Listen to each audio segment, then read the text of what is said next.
Hello knitters, Phelan for Strands Knitting Studio in San Clemente, California. And today I have a class and I have another show and tell, so stay tuned.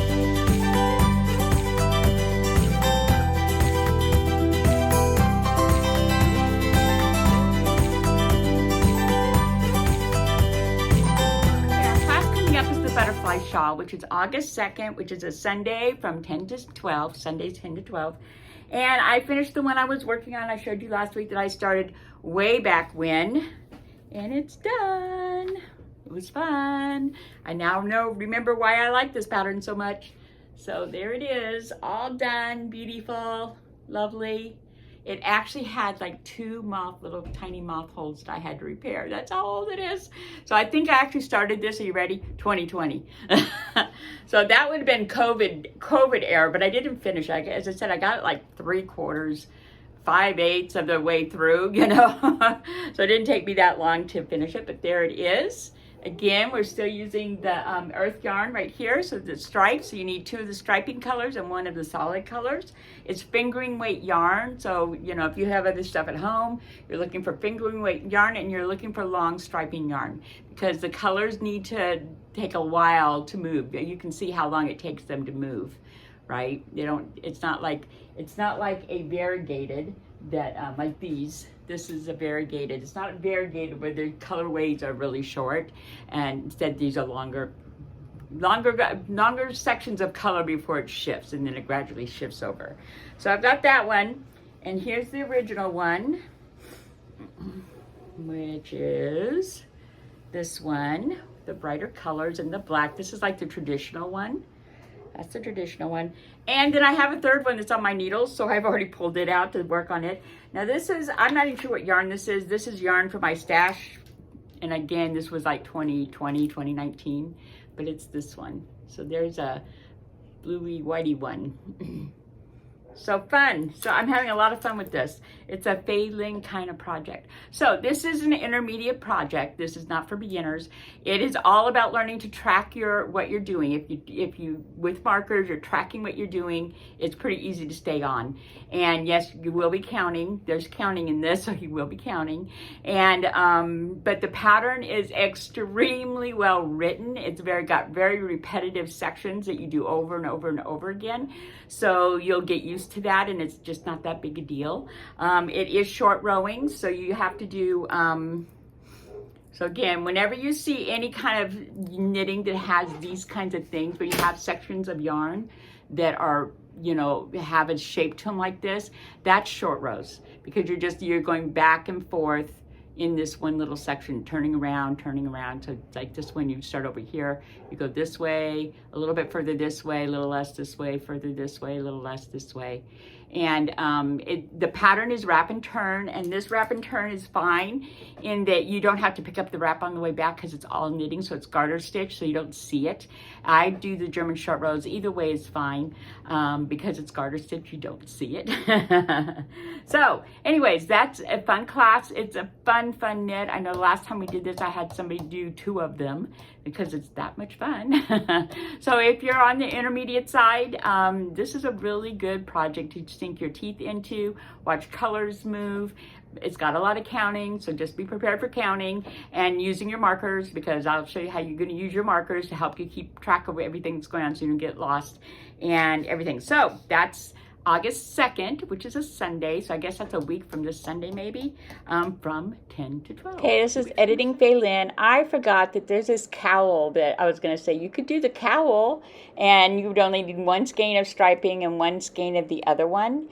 And so it's just a much smaller project, but you doing the same thing. So if you wanted to not commit to the whole big thing, you can commit to the cowl and come to class for the cowl. The class we have booked right now because we're working on getting yarn in for some of the other classes that I want to be doing.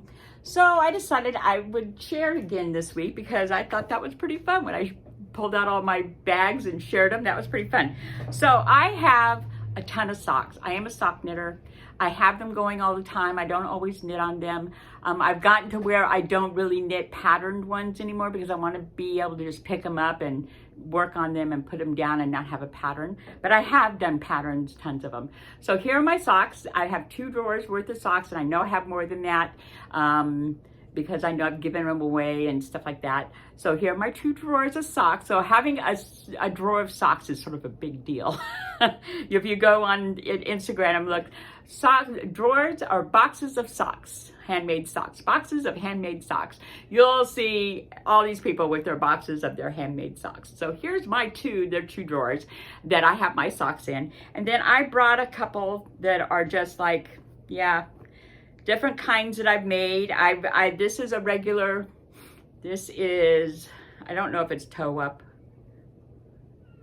or this is, no, this is top down, in a regular heel, flap heel.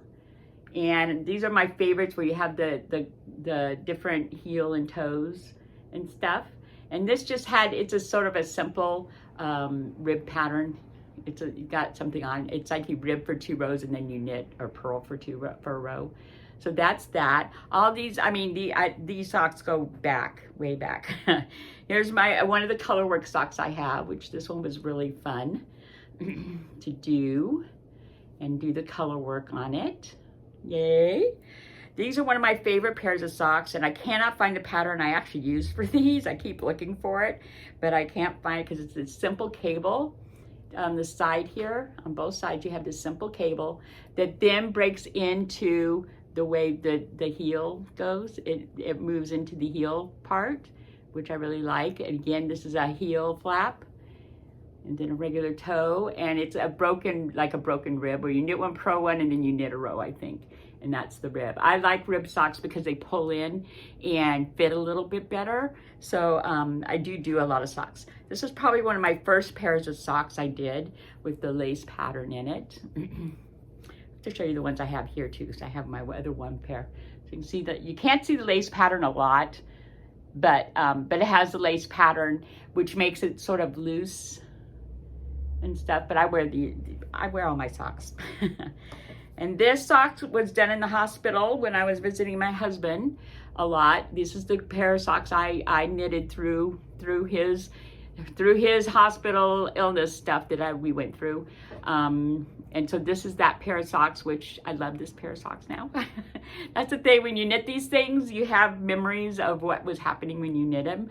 And yeah, they sort of bring back memories, especially if you're doing something like that. Like this pair of socks was probably just a pair of socks, because I don't have a memory of knitting it. But if you do have pairs that you knit, like my Egypt pair of socks, I know what my Egypt pair of socks are and stuff like that.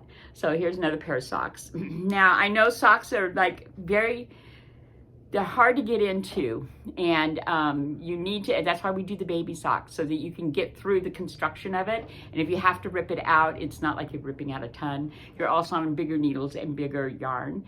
And you have to knit several socks before your brain gets what's happening and you understand what's happening. And so it has sort of a higher bar to get into loving. Most things don't have quite that high a bar. Matter of fact, I can't really think of anything else that has a higher bar than socks do.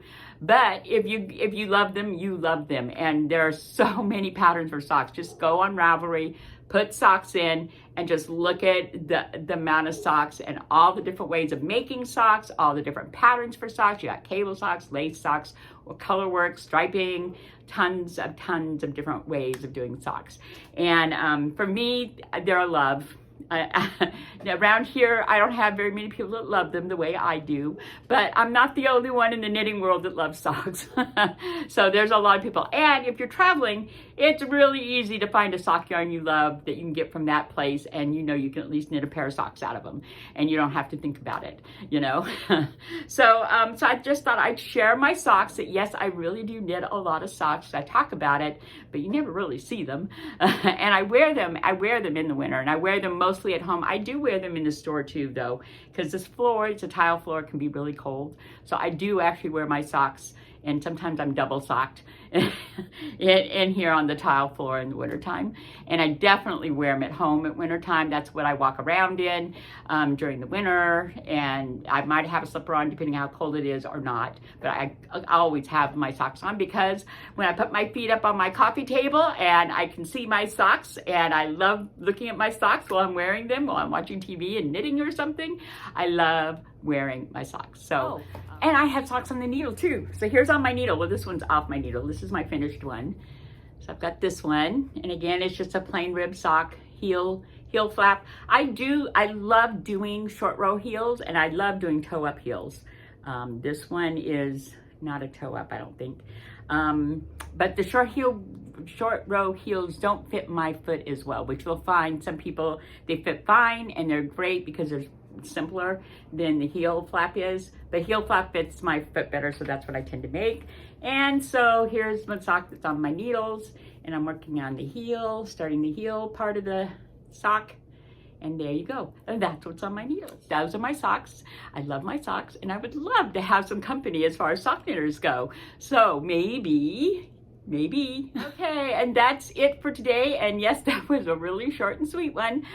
We got a bunch of new yarn in that I'm gonna be pricey today, so there's lots to come in and see. We do have a felted bag coming up. We have felted slippers coming up, and I'm not sure what else we have coming up, but we have those things for sure coming up. And as soon as we know exactly what's happening with the yarn, I'll schedule the classes, because shipping is a thing, and we're still, and production is a thing. Like the actual mills getting what they need for their supplies to be able to make the yarn is a thing too. So so we're just sort of working with the yarn stores, trying to, yarn companies, getting our yarn in. And as soon as we have enough of something, then I will schedule that class. So that's it for today, and I hope to see you in the studio real soon. Bye.